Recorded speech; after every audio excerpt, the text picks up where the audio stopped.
As stated by several of the malignant narcissist experts and counselors, these types of narcissists do horrible, disgusting things to their victims and children. Dad was severely alienated from 2 of his children, and Mom tried several times to alienate Dad from me. I saw the awful things she did to Dad and knew that his being kicked out was not his fault. Her tactics didn't work on me. She probably convinced my brother to alienate me after he graduated from college. Who knows what she made up and told him. I think she felt that he needed my companionship and help through college. After he graduated, Mom didn't want me to have close contact with Dr. Roger, so that I wouldn't see that he was continuing to do nothing other than victimize women. Lori didn't have much contact with the family after she had her temper tantrum when she was 13.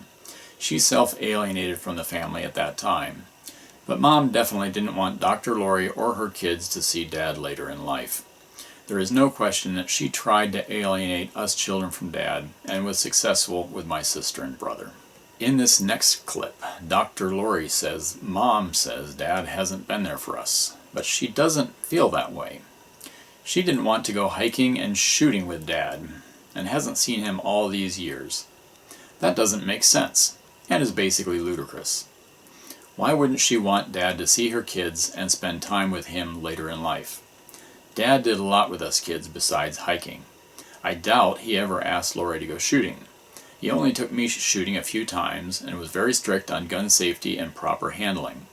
Mom definitely lied to 2 of her children about Dad to alienate them from him.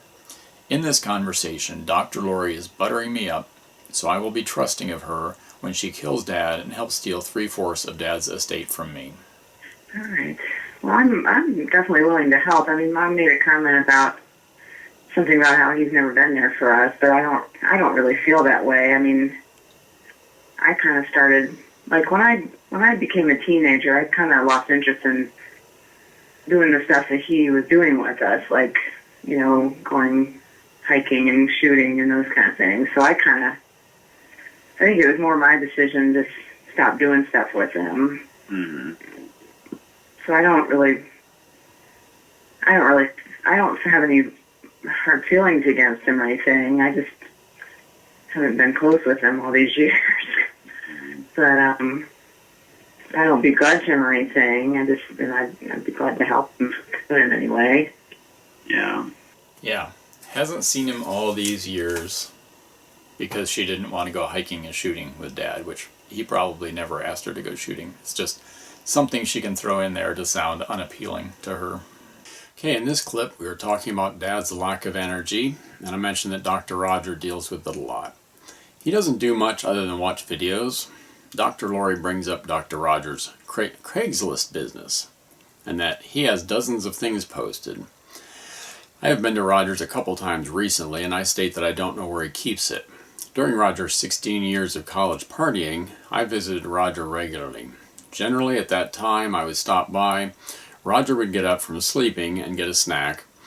He would tell me about his adventures with women from the weekend, then he would go back to bed. Since Roger's fake Craigslist business had come up often at family meals, I would look around his condo after he went back to bed. There was never any inventory anywhere in his house. I checked his basement, which was full of workout equipment, and had a few boxes on the shelves. The stuff in the boxes never changed. They were his things that he was keeping there. Over his 16 years of college, he never had any inventory.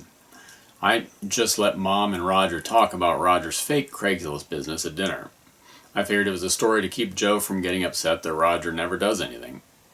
There was a couple times that I announced that Roger does not have a Craigslist business, as he never has any inventory. Joe didn't really seem to get upset, and Mom would launch on some stories about what he had, so I just dropped it. Interestingly, both times that I made that statement, the following week, when I stopped by, Roger had a prop by his back door. One was a sweeper that Roger said some guy was going to come pick up. It looked like something that Mom bought at the thrift store to use as a prop for his fake business. Other than the 2 times that I complained, there was never anything there. Never. Of the hundreds, thousands of times that I've stopped by his place. Basically weekly, from 1987 to 2003, maybe a little beyond that, so however many times that is. But I stopped by weekly. Some years it wasn't the same day of the week. It was just sometimes very random. He would be asleep, tell me the stories of his week, and go back to bed, and I'd look around and there was nothing. So, other than the 2 times that I complained, there was never anything there. Probably Roger's previous neighbors could be located and asked if Roger had a constant stream of people coming in to buy stuff. To report the amount of income that Roger reported, he would have had to have a huge number of sales. I imagine at that time, and at the time of this recording, Mom had gone to thrift stores and bought a bunch of stuff that they took pictures of, then took back and donated to the thrift store. Donations are a tax write-off for Mom and Joe with their massive income. Dr. Lori mentions that Dr. Roger is selling jewelry and trinkets. Where did he get all that stuff? The story in college was that Roger was pulling stuff out of dumpsters and selling it. Are people throwing away jewelry and trinkets? Is Dr. Roger climbing inside the dumpsters and rummaging all around the bottom of the dumpsters through the muck to find these little trinkets that fall to the bottom of the dumpsters? It all sounds pretty far-fetched to me.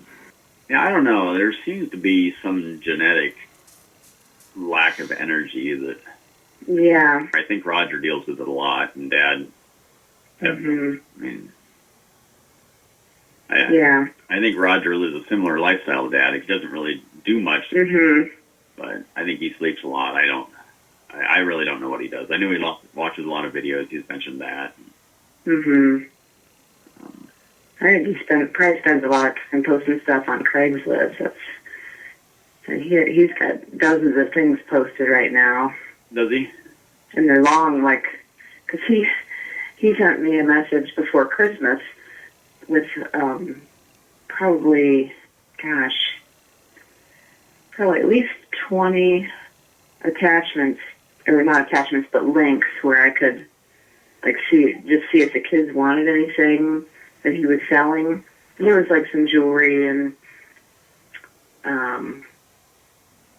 I don't know, just little trinkets and stuff that he thought the kids might be interested in. But I said, gosh, and he goes into great detail on each item, and so I know he spends a lot of time on that stuff. Oh, okay.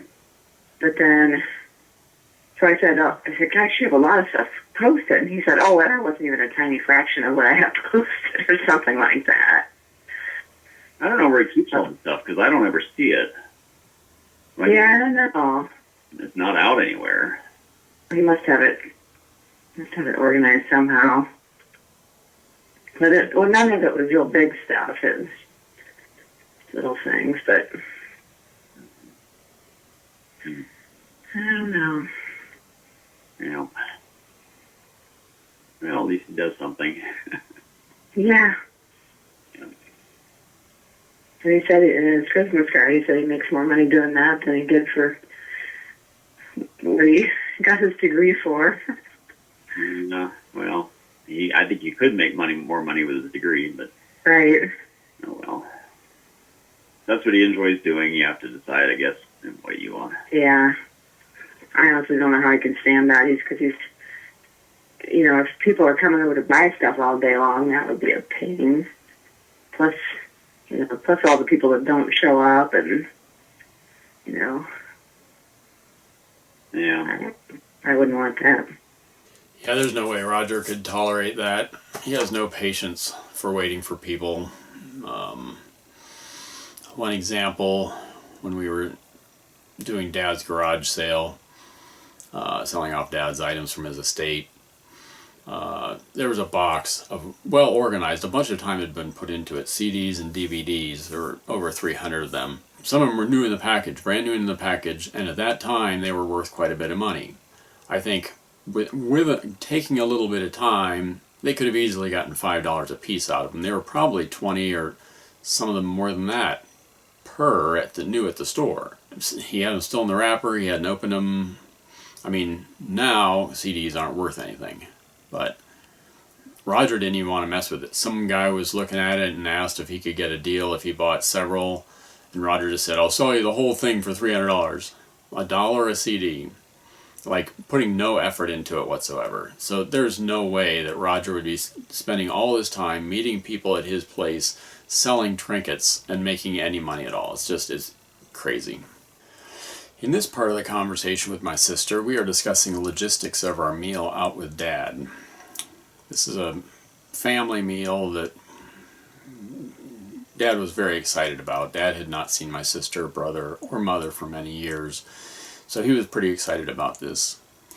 So, we're discussing the logistics, and Dad takes his dog everywhere with him. Last fall, Dad's brother Larry, Dad, and I went out to eat as usual. Larry and I have gotten together for the past 30 years when he was on his way to or from Florida. It would have been normal for Larry to stop at my place the next year on his trip back north and spend the night. Sadly and inexplicably, Larry didn't stop or contact me. In fact, I never saw him again. During the next few calls he accepted from me, he was distant and brief. He survived cancer for 3 more years before he died, but I never saw him again. In one of the few calls of mine that he accepted, he said very accusingly that I had never visited his sister Dorothy. In reality, I had visited her several times, either before or after I visited Larry, because they lived in the same state. I have pictures of her and her property during my several visits with her. I have a few pieces of evidence that show that Dr. Roger visited Larry 2 days after Dad's death. Roger, who's had no contact with Dad's wealthy brother Larry, visited him 2 days after Dad's death, when there's no chance that Larry could ask Dad if, what was going on? Is this real? I can't believe this. Well, what are they saying about Steve? And they want to make sure Dad was dead before they contacted Larry. So, yes, he visited Larry 2 days after Dad's death, after not seeing him and no contact with him for 40 plus years. I will turn this evidence over to law enforcement. Yeah. If we met Bill, Mom wouldn't have to do quite so much driving. She could Yeah. to his place, just bring him to Bill and just take him back home. Yeah. I could go over and pick him up. The downside to all that is that he doesn't like leaving his dog at home, so I don't know what we're going to do about that, but maybe the dog can stay in his car. Uh-huh. Why can't he leave it at home? Oh, he just never does. The dog has to go everywhere. Mm. Larry and Dad and I went out to lunch or dinner this fall when Larry went to Florida, and we did leave Sam in the car. So if I went over and picked him up and brought his Jeep with him in it, Sam could take his Jeep. So I'm willing to do that. I don't know if Dad will leave the dog at home, but yeah. Anyway. Okay. In this portion of the conversation, Dr. Lori and I are talking about nursing homes and what happens to a person's property when they go in permanently. Dad will likely need nursing home care in the future. I state that I'm open to Dad's house going into any one of us siblings' names. I mentioned that maybe Mom can get Dad to transfer his house and take care of what is necessary if she is willing to do that. At this point, I have complete trust in Mom and my sister and brother. I don't see Dad needing a nursing home on a permanent basis anytime soon, since I did mention that the property needs to be in someone else's name for 3 to 5 years. At this point, Dad is still taking long walks with his dog Sam on a regular basis. This conversation is a few months before Dad's untimely death. I don't know. I mean, because don't you pretty much have to liquidate everything, though, if you do go into a nursing home? Right. I mean, I've tried to talk him into putting his house into somebody's name, Roger's or yours or somebody's, but he doesn't seem to want to do that. And there's like a 3 or 5 year, I'm not sure, but something like 3 to 5 years that has to be in someone else's name before you can go into a nursing home and not lose it. Otherwise, you pretty much lose everything. The state, sells your house, and all your belongings, and that goes to help take care of you in the nursing home. Yeah. So, not that that's a really big deal, but if someone had his house and he went in a nursing home and got better, at least it would be available potentially for him to move back into. Right. He won't do that, huh? He's a bad procrastinator. I know you'll find that surprising. Yeah. As many times, I've suggested it several times, and I mean, if mom gets in there, I mean, that's a possibility, depending on how much effort mom's willing to put into it. I know that they have meals on wheels available, and he doesn't take advantage of that because he doesn't want to call. But if mom gets in there and does that, and she starts pushing him to get his house transferred or whatever needs to be done, I think he goes along with it. But he just needs a cattle prod, and mom could potentially do that if she has time. I know she worries a lot about camp and all. Yeah. All of these clips with my sister are from the same conversation. She really only invested the time of one conversation with me, other than going out to eat, into this whole effort of theirs to steal Dad's estate from me. Anyway, this conversation occurred on January 16th, 2016, so about 5 months to the day before Dad's death. Anyway, in this clip on January 16th of 16, which was about 4 months before Dad's death, 4 months, we are discussing straightening up Dad's house. I ask if Lori's son Michael would be interested in helping. Lori says yes, and that he will be graduating high school next week. This is important because it validates the timing of this conversation. Again, this and all recordings used have time and date stamps on them, but this statement and others will confirm that the date and time and date stamps are correct. Michael doesn't know his grandfather. Lori says, "Interesting," at the end of this clip. Dr. Lori actually doesn't want Michael to meet Dad. She has given her kids some excuse all these years for not meeting or getting to know their grandfather. And Michael will find out that these excuses are not true and that Dad is actually a really nice, intelligent, and good person. Do you think Michael would be interested in helping out with a project like that, or? Yeah, he would. I mean, like, he's gonna be done with high school here next week. He's graduating early, so that's perfect. We can just give him some work for 6 months. Yeah, right. Interesting. Yeah, I don't think she has too much interest in that, from the sounds of it. In this clip, Dr. Lori is fishing for information and asks me about a friend of Dad's that there is no way she would know anything about. Keep in mind that at this point, Dr. Lori, in her words, hasn't had anything to do with Dad all these years. Likely Dr. Roger asked Dad about any friends he had at one of the 2 times that he visited Dad recently. Dad probably mentioned Sue, and they have decided that they need more information about her. Plus, whatever happened to his, didn't he have a lady friend that was nearby, too, that sort of looked after him? I'm not sure. His next door neighbor he kind of got along with, but then they had a falling out, and I don't know where that's at this point. Was that a woman? Yeah. What was her name? I think I have it on my phone. Wasn't there like I thought there was somebody that was a name that was familiar to us, like a Sue or a Diane or something like that. Yeah, Sue used to work for me at collect money. I think I was on Friday nights, and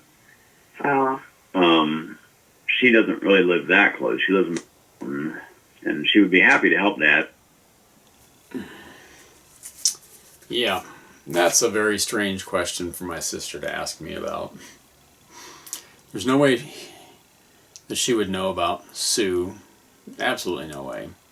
This is before we even went out to our family dinner where she could have possibly heard about it.